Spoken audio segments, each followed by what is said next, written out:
Hello and welcome to the Outdoorsy Educator podcast, where learning gets a breath of fresh air. I'm your host Alasdair, and each week I talk with people from all walks of life to explore how education, the outdoors, and real-world experiences shape who we are. From classrooms to campfires, trails to town halls, we dig into the lessons that move us, challenge us, stick with us, and can make the world a better place.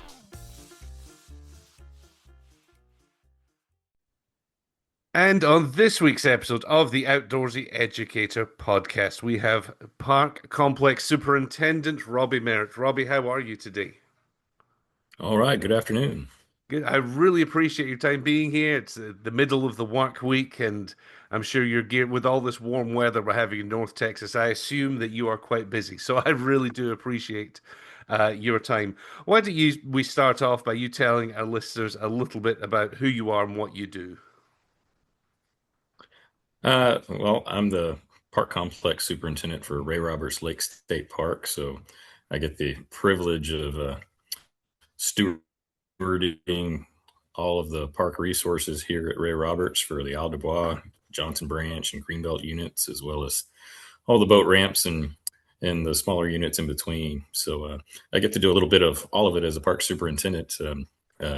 Everything from personnel management to budgets and the spreadsheets and the bureaucracy and those not fun things, as well as the more mission-oriented things of providing programming and outdoor recreation opportunities for folks. I'm also a park police officer, so a dual role in that regard. But Right. it's a fun job. It's kind of all-encompassing. I love it. Well, a little bit of backstory. I've lived in the North Texas area for a little over 20 years, and I've been very fortunate to have traveled to many Texas state parks, but Ray Roberts it's just one of the best. It's just wonderful, and I feel so lucky to live 15 minutes south of the Isle du Bois entrance. I'm often up at the Greenbelt entrance and hiking up there. It's just a wonderful park that not only is clean with great trails and great lake access, but my children have grown up there. So it's got a lot of, heartfelt memories now for me. So it's particularly wonderful to speak with you today. Why don't we just sort of start off at the beginning? What inspired you to get involved with the state parks and become a park ranger? Well, I always tell people I'm the park ranger that never should have been. I grew up in North Carolina as a 1980s latchkey kid, Hmm. but my family didn't have any real history of you know being outside or hunting, fishing, or anything like that. Um, but fortunate, and to me, it all seemed very inconvenient outside. It's either hot or it's cold. There's bugs. There's Right. I was much happier on the couch with my Nintendo, but I had a friend of mine that lived down the street, and his family was constantly running around playing in the mountains and the coast and hiking and everything. And they kind of drug me along on their adventures over the years, kicking and screaming at first, and then a little more Hmm. eagerly later. And I really discovered a lot about myself through that, and the suffering of being outside sometimes, Absolutely. and just the connection of it all. So that kind of planted the seed for me that I wanted to do something in the outdoors with my work life, and didn't know what that was. But I went off to forestry school at Stephen F. Austin State University there in Nacogdoches. I had worked at a summer camp in Arkansas Hmm. for several years through high school, and that kind of brought me west to start with, and eventually landed me in Texas. So I got a forestry degree from SFA, and Hmm. still didn't know what I wanted to do. But the irony is, I wanted to get into forestry because I wasn't real confident in my social skills, and I didn't want to deal with people. So I thought I'd just go play in the woods and Right. and be a forest scientist and wouldn't have to deal with people. And that didn't work out. But the irony is that it turns out I'm pretty good at working with people. And so my Right. first job out of college was actually working for the Methodist Church as a youth director Ah. down in Montgomery, Texas, near Houston.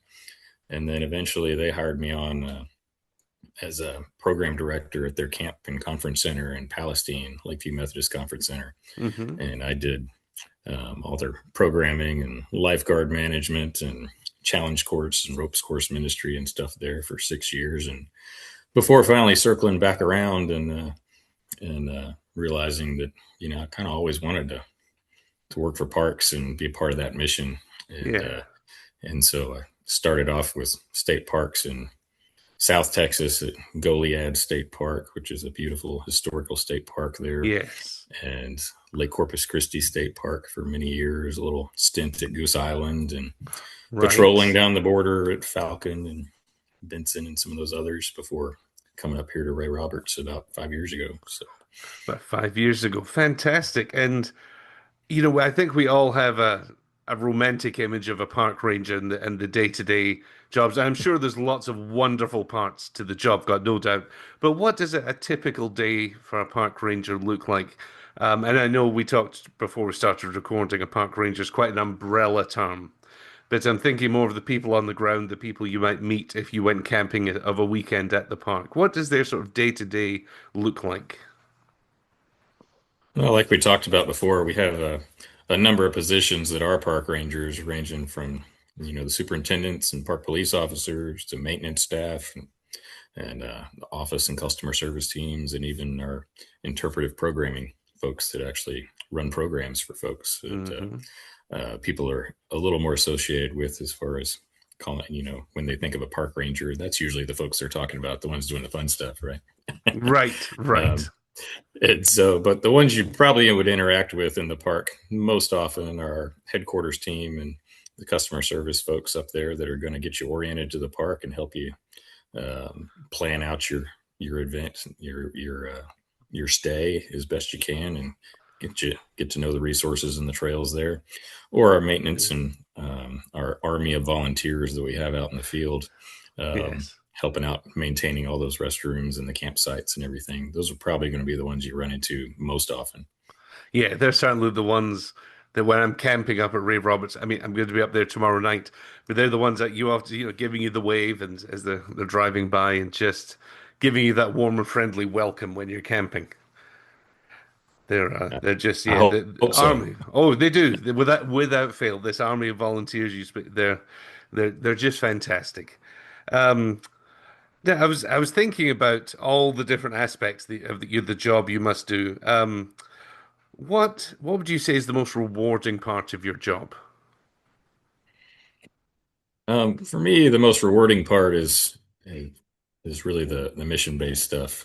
For us, our mission with Parks and Wildlife, especially state parks, is to Hmm. conserve these resources for folks and help them actually recreate in them. And so, any of those, special events and programs that we do that helps connect people to the park that may not come to the park otherwise. Um, those are kind of the things that really jazz me, or just interacting, taking the time and when I can, and interacting with folks down at the swim beach or some Yes. other place in the park that they may have just come in just for that one thing and don't Hmm. have any clue about the resources around them and how special a place it is, and just being able to interact with them a little bit and connect with their story and help them make a even better memory out of their experience at the park.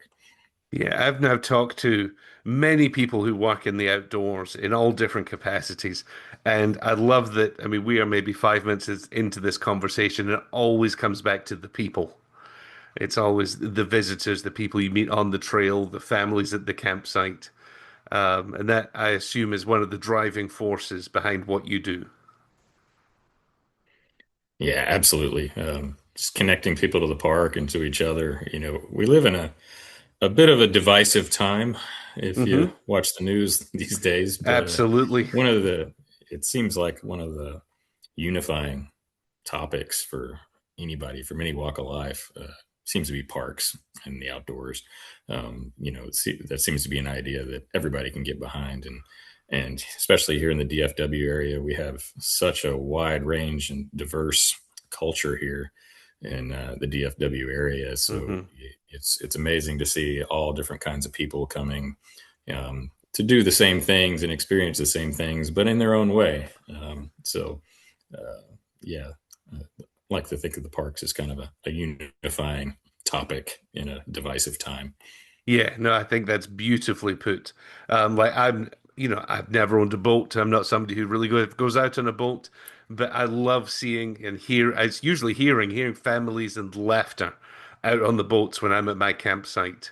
It does without going overboard. It makes you realize even in these divisive times, everything's going to be all right. There's so much good out there in the world, and we see it at the state parks a lot. I was thinking Yeah, of about. a Sorry, go time ahead. when that Hmm. really came home to me was Hmm. during COVID. And Hmm. every time you turned on the news, it was always doom and gloom, and the world's going to end, and this is going wrong, and that's going wrong. And that was a really tough time for us in parks because we were often operating with very short staffs or no staffs. And I had a Right. few times where I was the only one in the park, but and you just get depressed listening to it all and not knowing what tomorrow is going to hold. But I would just step outside and look around at the trees and the lake and think, the sun's still rising. All Exactly. this stuff is still working the way it's supposed to. Just drown out the noise a little bit, and it's really centering. Absolutely. I mean, I think this is a very common story, but I got into hiking years ago, A, because I really enjoy it, but also thinking good exercise, physical health.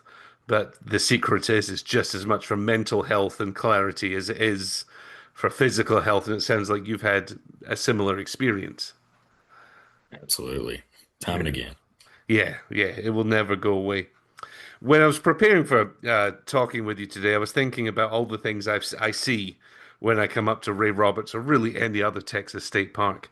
You see the nature center and there's activities. But I was thinking also about the other side of the job, which I assume there's lots going on that we don't see really in focusing, excuse me, on conservation and safety. I was wondering if you might talk a little bit about where wildlife conservation um, falls under your job and what you do at state parks to conserve the land that we're on. Sure. So every state park is a little bit different, and Texas is one of the most naturally diverse states in the whole country. Hmm. So where you depending on where you go, their resource management is going to look very different Hmm. from here. But here, Ray Roberts is kind of a very unique area because we actually split three different eco regions. We have the Blackland Prairie to the east, the Grand Prairie to the west, which are similar but different in their own ways, and then the Cross Timbers Forest that runs right down the middle of it. And if you Right. look at an aerial shot today, it's hard to tell where the Cross Timbers Forest used to be, but that belt ran all the way from Oklahoma way, way, way down through Texas, and it was just this thin strip. And so here at Ray Roberts, we're blessed to have a little bit of all of it, and so those are kind of the primary resource regions that we manage here, both the Cross Timbers Forest and the prairies. As far as the work we do for that, you know, one of our biggest goals is just trying to restore the landscape to pre-European settlement. What did it Hmm. look like before we came in and built all the roads and fences and took fire off the landscape and introduced all the invasive species to our yards that have now spread, and that kind of thing. So it's a big task, and we're not completely successful at it ever. It's ongoing, but here at Ray Roberts, we do a lot of fire, which Hmm. takes pretty much year-round preparation to be ready for that magical moment some point in the winter months when we can have the right weather and bring a full crew to bear to be able to do a burn. Um, but it's a year-round effort to try to set the stage for that to do it safely, and that's both to protect the park from wildfire as well as our neighbors from wildfire Of from the course. buildup of fuels, Mm. but as well to help promote those native species that would have been here, that would be here, and to try to burn up those exotics that can't stand the fire, right? Exactly. And it's So that's very a big interesting you deal. brought up pre-European conditions because I was also thinking, and this is an area of growth for me. I'm not sure what indigenous histories there are connected to this land and to the park. Is this something that you, as a park unit, have researched and celebrated. And I know there must be some information out there, but could you talk to the fact that this was obviously Native American land prior to European settlement, and what do you know about that? Sure, the North Texas, Texas itself is a diverse melting pot of cultures, and it Hmm. was long before the Europeans got here too. When they were originally building the dam for Ray Roberts back in the 80s, the federal archaeologist that was hired to monitor that dig just happened to be out after hours one night with his son looking at the drainage ditch below the dam that they were digging, just kind of showing his son what they'd been working on. Hmm. And when he spotted something in the dirt and he picked it up, and it was a Clovis point that he just happened to discover. And so, of course, he halted the project for a little while they did an excavation, and they discovered at the time what was the oldest sign of human habitation in Texas that had ever been discovered. Goodness Since me. then, they found some more, but that's a little bit older. But yeah, really, really old, like 11,000 years ago. So Wow. long, long time ago.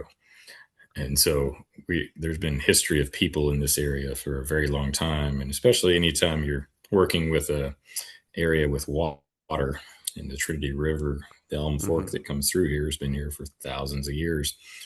You tend to find those signs of that. But more modern, the Comanche tribes roamed all across this area, and many other tribes that were trying to settle. But the Comanches, once they got a hold of horses from the Spanish, they kind of Right. ran rampant against a lot of the other tribes. And then, of course, once many of the eastern tribes were moved to Oklahoma through the Trail Hmm. of Tears, there was bleed over from that into Texas as well. So the human story here in North Texas is very deep for sure. And that cross timbers belt of forest I was talking about, Hmm. um, it had particular meaning to not only the native peoples, but the European settlers that were coming across the prairie um, on their voyage west would hit that tangled mess of forest. And there's writings that we have in our nature center at Aldebois that talk about how awful it was trying to move through that forest, and they called it the cast iron forest because it was so hard to penetrate to get through. And they Right. would come to these little pockets in the forest that had created openings somehow naturally, and they would write about how what a blessing from God it was to have this opening where they could just spread out and lick their wounds and regroup before they pressed on. But countless numbers of those, they came to the cross timbers, got there, and decided, you know what, Done. good. We got prairie to farm on. We got forest to for lumber and to build with, and they just stayed. And so we manage that cultural heritage too. We have several sites at Aldebois and Johnson Branch that have early 1800s settlements that one in particular here at Johnson Branch. I'm here in the Nature Center at Johnson Branch today, Mhm. called we call the Jones Farm, was a family farm that was established in the 1850s, and the same family farmed it from the 1850s all the way up until the federal government took their land for the lake project in the 80s. And we have their stories, and we try to tell them through the Nature Center here, about what it took for those people to survive on this wild landscape back then for so long, and how they had to modify and change as technologies changed and their situation changed. So Yeah, there's a lot of interlap between cultural and natural resources uh, well, in the what management that we do. does, yeah, just it leads to this such a rich tapestry of all these stories of all these different people who have called this area home. It really is fascinating. And I knew a little bit of that story. Something I love to do is your first day hikes. I've done the last Sure. 3 years, several years anyway. Did you do the whole triparkathon? Yeah, oh, absolutely, yes, Well, yeah. hats off to you. I would regret it for the rest of the year if I didn't do all three parts of it. I'd be, oh, what was I thinking? And behind me, it's blurred, but actually, I've got two of the medals from last year and the year before hanging All up behind me. right. Yeah, Good it's what job. it's that is my favorite thing. And again, full circle, because usually when I go hiking, it's just me or me and a daughter, me and my wife, me and the dog. I meet so many people on that first day the tri park hiking. Sure. It's really just, and again, all walks of life, all backgrounds, all ages, and it's very good to remind myself, the trail is truly for everyone, and it's a wonderful place to be. That's such an awesome event because it's national. When you're Hmm. participating in a first day hike, yeah, you're not just at a Texas state park participating in that. You're participating at the same moment that thousands of people are doing the same thing in parks all over the country, and Yeah. so that's a pretty cool connection. It is. It is. It's one of my favorite events of the year. And even Great way to start the year. I feel like this year wasn't too bad, but if I remember rightly, last year it was cold, but there was Yes, you're not still wrong. tons of people out there. It really was something. Um, I was thinking we could get sort of caught up in the weeds of all the conservation work and the paperwork and this and that. But I was thinking you've got to have seen some funny stories and heard some funny things in your time. And I was wondering if anything really stood out as a particularly funny story you've heard or something you have seen in the park. Oh boy, there are so many. It's hard to sort in my brain after 17 years. Right. Uh, um, hmm. Let me come back to that one. Okay, we'll come back to that one. Yeah, like I said, I've just been writing down questions as we've been talking to. And this may be another one you come back to because there's probably many moments you felt a degree of pride, not necessarily for yourself, but possibly, but really for the park itself. And I was wondering if there was a particular event or a particular time where you really felt that pride of working for the Texas State Park system. Yeah, I'm proud every day of what we do, but never more so than during the trials and tribulations that we Hmm. face sometimes. Um, here at Ray Roberts, we had a really tough blow a couple of years ago with a tornado that blew through and Hmm. really devastated the park and our concessionaires. And it happened on a Memorial Day Saturday. Campgrounds were full. Hmm. Miracle that no one got too severely hurt. We did have some injuries that had to go to the hospital, but right from the get go, our park police was out right before the tornado hit, running through campgrounds, warning people to take shelter, and I know that saved so many lives. And then in the aftermath, we spent months during the hottest months of the year, um, just chainsawing, wood chipping, trying to dig the park back out, getting the flipped over RVs and things out, and our concessionaires making repairs to their marinas and trying to get back on their feet. And again, that was not the summer that we were planning. We had to Right. actually close the parks for quite some time till we could make them safe. And but just the poise and resilience the whole team showed during that time. Never flinching, working as a team, plodding through the hardest labor you can imagine, day in, day out, just to get us back to where we could welcome the public back. Um, Pretty proud moments for sure. And you can look around the state. I've had similar experiences at Goose Island after Hurricane Hmm. Harvey, and we've had parks with wildfires and other calamities that have occurred, and it's the same. Sometimes you're telling your staff to stay home until things are safe, and they're beating the doors down trying to get back to the park. It's that kind of passion that we have on the park teams across the state, and it's that culture that really makes me proud.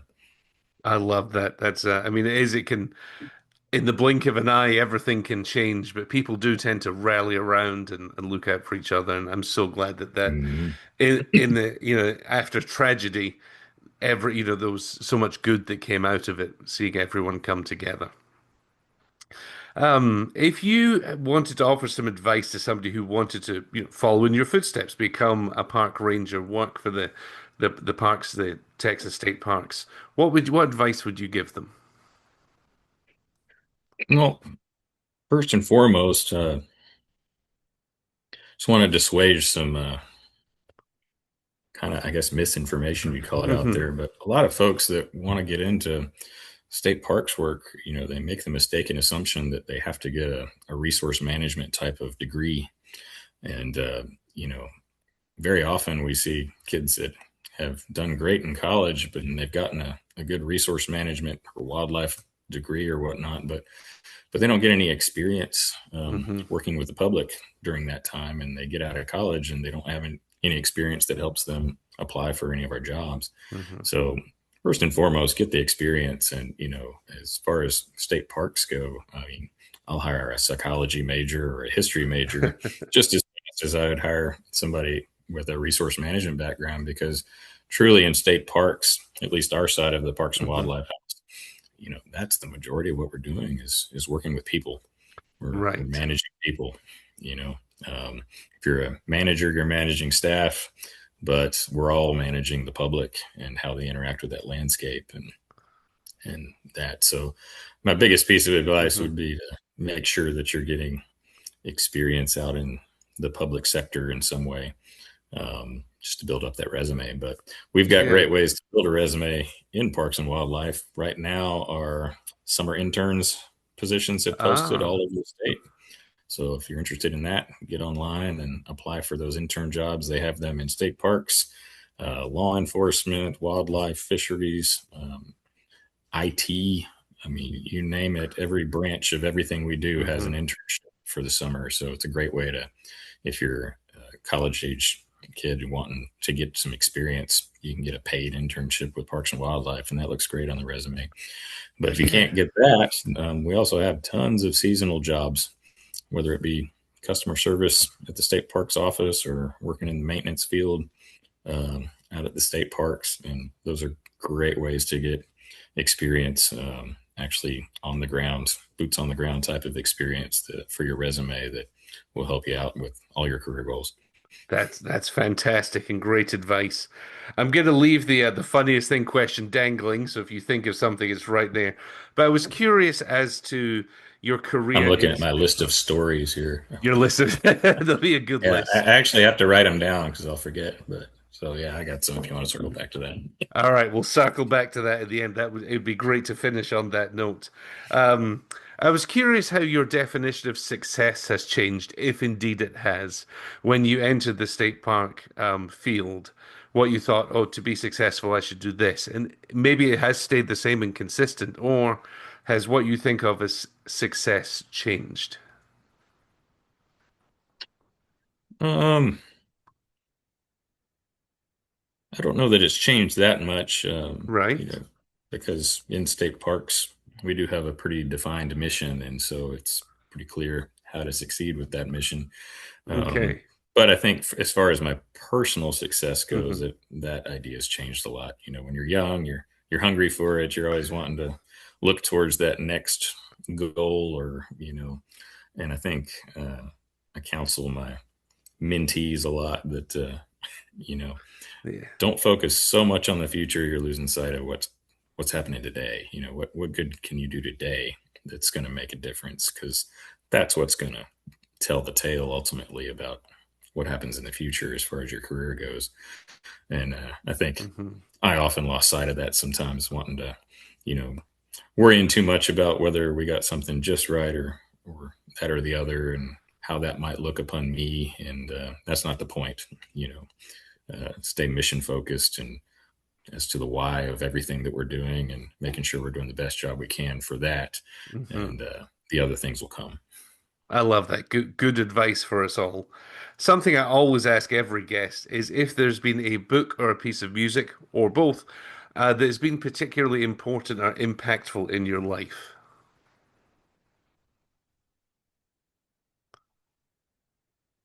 Plenty. Yeah. Um, Sometimes it's hard to choose just one, but not it is. necessarily your favorite or best or anything like that. Just something that you think that made a difference. Well, getting back to talking about stories, Hmm. you know, uh, one of my passions is history. Hmm. Not because I like facts and figures, but just the stories of the people and the time that they lived. And like we were talking about before, we often live in divisive times, and that's been true over history as well, where we try to demonize some group of people because they're different in some way, and they're the Right. bad guys, we're the good guys, and the truth is often very much grayer in the middle. They're just people Indeed. trying to do the best they can in the situation they're in. And Texas itself is a shining example of that. It's probably one of the most culturally diverse places on the planet, Right. as far as people coming together from all walks of life. And one of the best books I've ever read, it's a little dated because it was written in the 80s, but is just simply Texas by James Michener. And Okay. that book is written in a novel format, so it's fiction, but he takes you through the perspective of people in Texas from the last 450 years. Everything from Spanish conquistadors and Hmm. the priests and missionaries to vaqueros to the American um, settlers and impresarios and Stephen F. Austin and all them, Texas Rangers, the German immigrants that came to Texas in the Hmm. 1800s to escape things over there, not having a clue as to the horrors of the wilds that they were facing in this Right. landscape, and all the way up through the 20th century and the oil barons of the 80s. It's a really thick book, so not for the Right. faint. But, but it's really a series of a bunch of different books. But I love it because it analyzes or puts you in the shoes of all these people from all different walks of life, all different cultures, and what they were experiencing from their perspective and how they interacted with this incredibly diverse and impressive landscape we have in Texas um, throughout the years. Really gives a lot of good perspective. Yeah, putting ourselves in other people's shoes does Mhm. wonders for society. So I will make sure to check that out. I've got that book written down. Um, and the penultimate question I was thinking of, if you could take anybody from history, whether it's somebody you know, somebody you've never met, famous or otherwise, take them on the guided tour of Ray Roberts, and you get to pick their brain as you're walking around. Who might it be that you would like to give a guided tour to? Ooh, And again, I'm putting you on the spot, and I apologize for that. uh, no worries. Hmm. Yeah, I think for something like that, I'd have to go back to some of the founding fathers of resource management in this country, with either Teddy Roosevelt or Gifford Pinchot uh, or John Muir, or any of those guys around that same kind of time frame that helped shape our public lands. yeah, John Muir, a fellow Scot, and Teddy Roosevelt. I mean, two people. I don't really have heroes, and nobody is perfect, but they are two people that have, I have greatly appreciate all that they did, because it's directly impacted my life. Their hard work for conservation. As we come to an end here, I will circle back around if you do have a funny story, and this would be a great note to end on. And I do love that you've got some things written down. Oh, let's see. We may have lost Robbie for just a minute. There we go. We're back. Perfect. Very much. I just wanted to get out of a story. Yeah, that's it. Let's see here. Going through my list. Uh, okay, so one funny one. Again, so often we tend to make assumptions about people, and it's something I counsel my staff on quite often, that we have no idea where they're coming from when they come here and what their situation is before they get here. So Hmm.